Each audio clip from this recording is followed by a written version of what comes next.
Hello everyone, you're on the Agenda channel. Today we'll tell you about a fateful night that will be in your news feeds for a long time to come. Stay tuned until the end. Now, let's begin. The night near Покровск was unusually quiet. The air was still. Only occasionally, somewhere in the distance, the dull rumble of artillery fire rolled.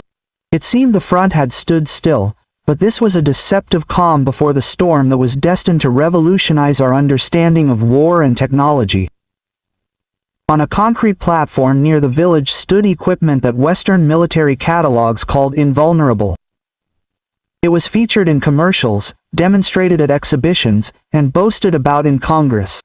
Every element of it was the result of billions of dollars in investment, decades of research, and hundreds of pages of reports. It was a symbol of how the United States envisions warfare of the future: controlled, remote, and error-free. But the war in eastern Ukraine has long since proven that presentation schemes don't work here. Those who believe in infallible algorithms don't survive here. Here, the winner is the one who senses the field, who listens to the earth, not screens. When the first explosions lit up the horizon, no one understood what had happened. Just a few seconds, and the forward area was reduced to a blazing mess. Flashes caught the drone's lenses. A cloud of smoke, fire, and sparks followed. Equipment worth the weight of a small city vanished before our eyes. The operator at the command post merely exhaled quietly. Contact maintained. Object lost. From that moment began a story that Western analysts will long analyze frame by frame, because this wasn't just about the destruction of equipment, it was about the destruction of a symbol of the infallibility of the American military establishment. Покровск became the arena for a clash of two approaches to war. On the one hand, numbers, sensors, satellites, tracking systems, everything the Pentagon prided itself on. On the other, precision intelligence, endurance, experience, and simple yet proven decisions. When these two worlds collided, it turned out that technology without intuition is just metal. That night at headquarters, analyzing the data, the officers noticed a curious detail. The technology the Western military was relying on simply didn't have time to react. The algorithms built into its control system required a stable signal. But over Покровск, electronic jamming was already in effect. The commands hovered in midair, and where miraculous science should have been at work, the physics of real combat took over. This would come as a shock to American analysts. The reports would later read, "A failure in the network architecture due to saturation of the spectrum with interference." The translation into human language is simpler. The system was blinded. On the ground, it looked different. The enormous machine, blinded and helpless, simply stood in the middle of the field, and at that moment a wave of fire came towards it. Not a cinematic salvo, but a short, precise, practiced one. Within seconds, the multi-million-dollar complex was reduced to a pile of twisted metal. The battle lasted less than a minute, but its meaning will be debated for years, because it destroyed not armor, but a myth. The myth that technology can replace humans, that intelligence can be reduced to code, that war can be safe and controlled from afar. After the strike, a deathly silence hung over the area. Only occasional sparks burned on the ground. Drone operators slowly zoomed in, capturing the debris. One still bore the inscription, Syrian number, logo, and the proudly embossed words, property of U.S. government. Now it was just a piece of metal cooling in the rain. The journalists who received the footage didn't yet know exactly what had happened. At first, theories circulated: ammunition detonation, operator error, an accidental explosion. But when satellite images confirmed the nature of the damage, everything became clear. A pinpoint strike, calculated to the millimeter. And all that remained of this symbol of American military pride was a stain on the ground. Western media reacted with silence. The first publications appeared only a day later. They avoided the word destroyed, writing instead, lost, neutralized, disabled. But the numbers spoke for themselves. The project's cost was estimated at $2 billion. $2 billion evaporated in a matter of seconds. For Washington, this was a painful reminder. No budget guarantees superiority when the reality of war has changed. And in Покровск, it has changed completely. Russian war correspondents, commenting on the events, said simply, "This war teaches everything that the universities failed to teach. Here, the winner is not the one with the most powerful processor, but the one with the coolest mind." Quote, "When dawn broke, the field near Покровск looked like a set for a film about the collapse of an empire. The skeletons of vehicles jutted out of the ground, surrounded by craters, smoke, and twisted metal. No heroism, no romance, only reality.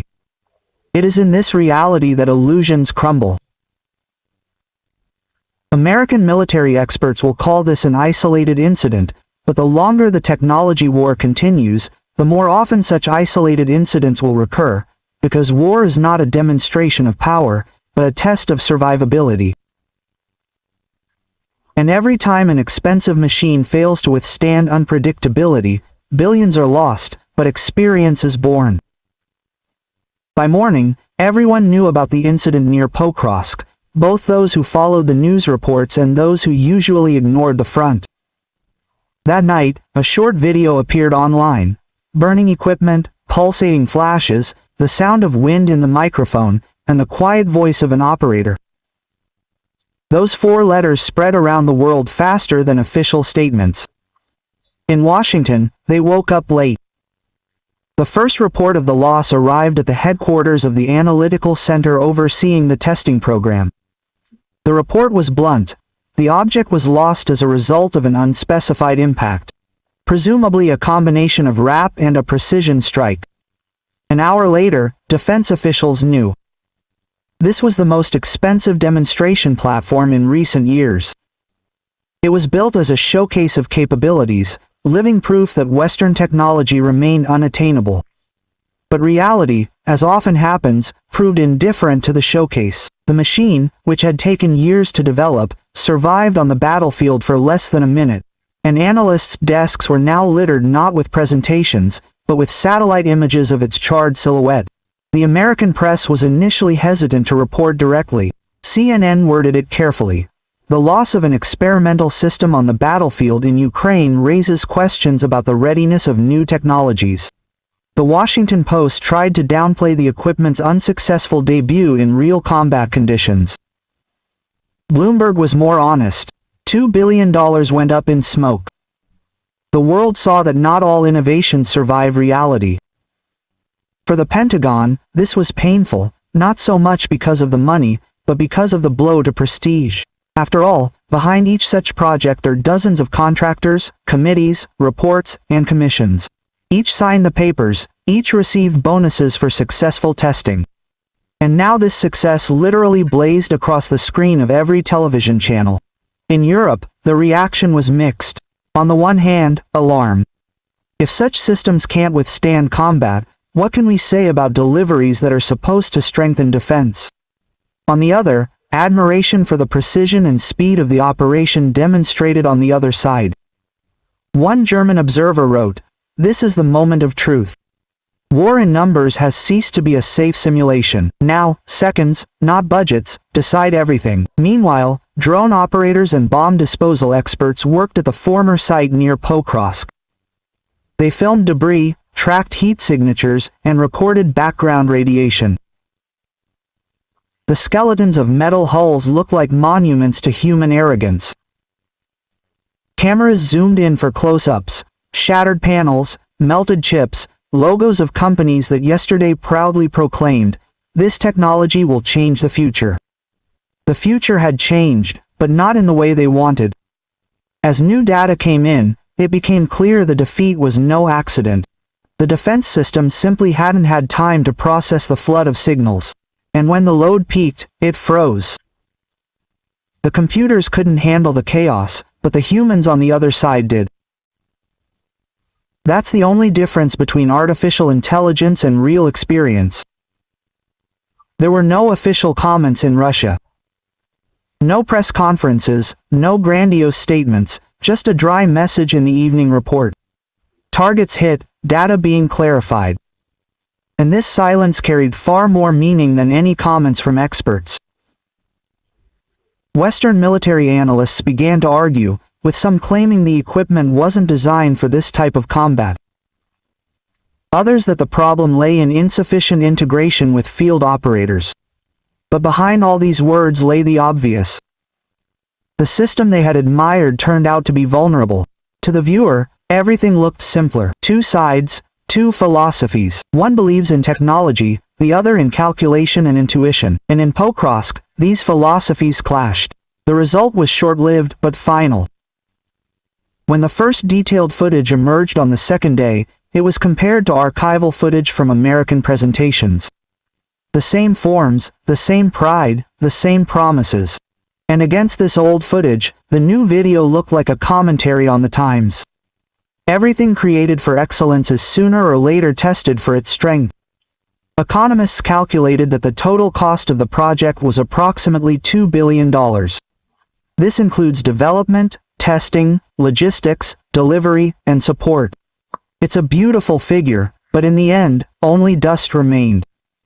$2 billion per minute isn't just a loss, but a symbol of an era where the speed of events outpaces the cost of decisions. While Washington was preparing reports and creating commissions, in eastern Ukraine, a report was being made without papers, without press releases. Here, the report is the seconds a vehicle survives on the battlefield.